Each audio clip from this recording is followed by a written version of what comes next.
This is how you can join a Zoom meeting from your Chromebook.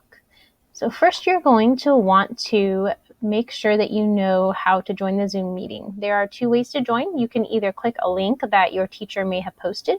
That might be on Google Classroom or Seesaw, or maybe a shared document or slide deck. Or they might have given you the meeting ID and passcode. So to join, what you want to do first is make sure you're signed into your Zoom app. To access your app, down here in the bottom left corner is your app circle, the little circle down here. It's the apps launcher. And you're going to click your apps launcher. Zoom may be one of these top ones. These are the apps that you use most frequently. If you don't see it, click the arrow and you'll see more apps here. So click Zoom to open. Then go to Sign In and click Sign In with Google.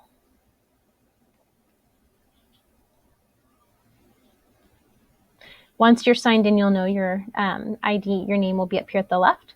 If you are joining from the link, you just need to go to that link. So I'm going to just click out of here, find the link, and click it. And it should automatically then launch you into the Zoom meeting.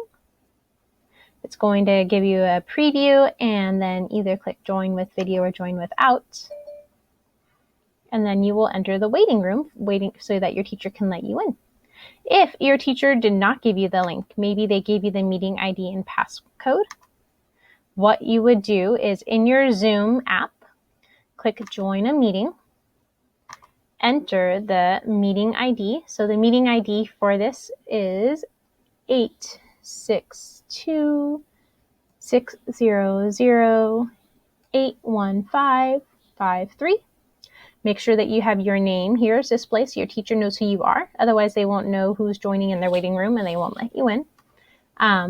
If you want to turn your video off, you can here. Click join. And then your teacher will probably require a passcode. So make sure you type that in. Once you've entered your passcode, click join. Again, you'll get your preview. And then you'll enter the waiting room until your teacher lets you in.